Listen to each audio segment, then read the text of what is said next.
यामिनी शर्मा जी। राधे राधे भगवान जी। राधे राधे महाराज जी। महाराज जी, मेरा प्रश्न है कि दुख का सामना कैसे करें एक अशांत दुनिया में सच्ची आंतरिक शांति। नाम जप से, नाम जप से, नाम जप से। जितना नाम जप करोगे भारी से भारी दुख में आनंदित रहोगे। अगर हम तुमसे बात कर पा रहे हैं तो भगवान के नाम के बल से, अगर हम बैठे हैं तो भगवान के नाम के बल से। बड़ी से बड़ी दुख की परिस्थिति में भी यदि हमें कोई बचा सकता है तो भगवान, और भगवान का नाम। तो हम खूब नाम जप करें। इसमें ना तो पैसा लगता है और ना पवित्र पवित्र की बात है, और ना इसमें यह है कि भाई गुरु मंत्र लिए बिना हम जप नहीं सकते, ये भी नहीं है। भगवान का नाम तो कोई भी कभी भी कहीं भी कैसा भी हो। अहोबत स्वपचतो गरियान यद जिह्वाग्ये वर्तते नाम तुभ्यम। जिसकी जिह्वा के अग्रभाग पर भगवान का नाम विराजमान है वो चांडाल भी परम पवित्र और जगत श्रेष्ठ है। अहोबत स्वपचतो गरियान, गरियान माने सर्वश्रेष्ठ, वो सर्वश्रेष्ठ है।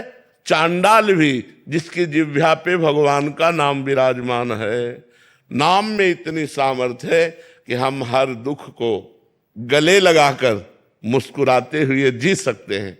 और देखो, मनुष्य जन्म संघर्षमय है, संघर्षों से घिरा हुआ है। कोई भी हो, सबके जीवन में संघर्ष है। आप देख लो, जब भगवान राम जी प्रकट हुए, भगवान है ना, सुबह राज्याभिषेक होना है और शाम के ही 14 वर्ष का वनवास हो जाता है। कितना बड़ा संघर्ष।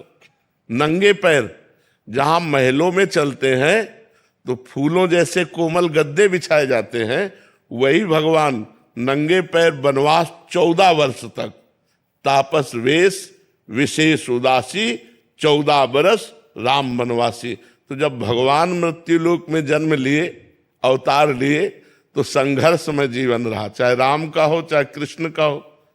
देखो भगवान कृष्ण कहाँ प्रकट हो रहे हैं? कंस के जेल में। देवकी वसुदेव हथकड़ी बेड़ियों से जकड़े हुए, वहां कौन रहा है? परमात्मा आ रहा है। स्वयं पुत्र बनने परमात्मा आ रहा है। तो हमारा जीवन संघर्षमय है सबका। आज तुम सुखी हो तो कल दुख आएगा, आज तुम दुखी हो तो कल सुख आएगा। सब दिन होत न एक समान। आज सुखी हो तो अभिमान मत करो, आज दुखी हो तो बहुत उदास मत हो। ये चक्र है, सुख दुख का चक्र चलता रहता है। पल की पल में क्या हो जाए पता नहीं तकदीर का। भाई अजब खेल रघुवीर का। भगवान का बड़ा अजब खेल है कि पल में तो अभी राज्याभिषेक होने के बाद हो रहे हो, अगर पल में 14 वर्ष का वनवास हो गया। पल की पल में क्या हो जाए कुछ पता नहीं तकदीर का, अजब खेल रघुवीर का।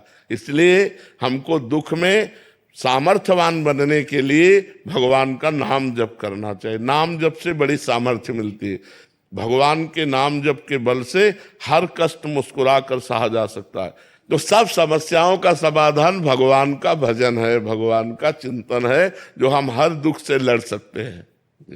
महाराज जी, इसका मतलब समस्या तो केवल मन का एक मान्यता और उसका विचार ही बस बस, मतलब कष्ट होना समस्या नहीं है, उससे चिंतित हो जाना या आगे क्या होगा। हाँ, है। अगर हमारा मन भगवान के चिंतन में तो हम प्रसन्न हैं, हम सुखी हैं, हम बिल्कुल दुखी नहीं।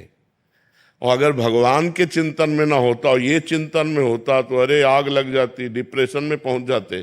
तो आनंदित होने के लिए भगवान का नाम, यही हम उदाहरण अपना इसलिए देते हैं कि प्रत्यक्षम किम प्रमाणम। जब प्रत्यक्षम तुम्हारे सामने बैठे तो और क्या प्रमाण दें। तो इसलिए भगवान का नाम जप करो, गंदे आचरण छोड़ो, पाप आचरण छोड़ो, तो आप आनंदित रहोगे, आप प्रसन्न रहोगे, आपका हृदय शीतल रहेगा। महाराज जी, इसमें एक अभी प्रसंग चल रहा है इसलिए कर रहा हूँ। महाराज जी, 1-2-3 दिन पहले कोई आए थे, वो अपने शारीरिक रोग के कारण इतने दुखी हो गए थे कि एक तो उनका शारीरिक रोग का कष्ट जो उनके शरीर में हो रहा है उसको सह नहीं पा रहे, और जो घर वाले आए थे वो कह रहे थे कि अभी मतलब शरीर नष्ट करने के लिए उद्यत हो गए थे कि मैं इतना झेल नहीं पाऊंगा, मेरे बच्चों को क्या होगा, इनका एक ये चिंता, पारिवारिक चिंता, दूसरी शारीरिक चिंता, तीसरा मतलब कितना उनको बोल रहे हैं तो उनको समझ ही नहीं आ रही महाराज जी बात। तो ऐसे में महाराज जी काफी सारे ऐसे बीमार जन हैं जो मतलब अपने इसी बात से डिप्रेशन में हैं, पारिवारिक चिंताएं, शारीरिक कष्ट। महाराज जी इसमें मतलब केवल नाम ही, भगवान के नाम से सब कुछ हो जाएगा। हमें भोजन भी नहीं मिलता था, कई कई दिन भोजन में नहीं। जिस आश्रम में हम रहने के लिए जाते 10-5 दिन मान लो रख लिया, और जहां पता चलता किडनी फेल है तो तुरंत निकाल दिए जाते, क्योंकि कौन दवा करवाएगा। और आज आप देख रहे हैं भगवान सब अपने आप देते हैं। तो हम कह रहे हैं मान लो आपके 2-4 बच्चे होंगे, घर है, परिवार है, अगर आप भगवान के आश्रित हो जाओ कि ऐसी व्यवस्था बना देंगे वो सब चलने लगेगा। पर भगवान के भरोसे हो जाए तो, भगवान का भरोसा ना हो तो फिर दुर्गति पक्की है। भगवान का भरोसा है तो सब कुछ चल रहा है। हम बता रहे हैं कि हमारे पास कोई पानी देने वाला नहीं था इसी वृंदावन में, और आज हमारे पास देखो कितने सब नौजवान भाई बाबा जी बने हुए, नौकरी छोड़े हुए सेवा में सब है। ये भगवान की कृपा है, भगवान ही तो प्यार कर रहे हैं। अगर नहीं तो भगवान ना चाहे ना तो अपना बेटा अपना पिता की सेवा नहीं करता। नहीं, जो पैदा किया हुआ बेटा है वो भी अब बूढ़े बाप की सेवा नहीं करता। यहाँ इतने बच्चे सब और घरों से आए हुए सेवा कर रहे हैं, ये भगवान की कृपा। तो हम यही सबको बताते हैं कि यदि नाम जप करोगे, भगवान के भरोसे रहोगे तो न जाने कहाँ से वो व्यवस्था कर देंगे। वैसे भी कहावत है, जब मालिक देता है तो छप्पड़ फाड़ के देता है, ले देता। वो कहाँ से कैसे दे दे कुछ पता नहीं, वो बहुत कृपालु है। हम लोग अधम है, क्या हमारी प्रार्थना आपको लगती है क्या कोई तकलीफ थोड़ा कम? असल बात क्या है कि जो विधिना ने लिख दिया, छठी राव के अंक, राई घटे न तिल बढ़े, रहुरे जीव निशंक। अब जैसे शरीर को कष्ट भोगना है तो अब भोगना है।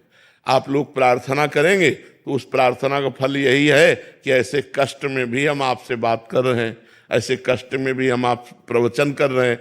ये आप सबकी प्रार्थना ही है कि मुझे वो बल देती है कि मैं बैठ करके भगवान की चर्चा कर पाता हूँ। बकाया कष्ट नष्ट नहीं हो सकता।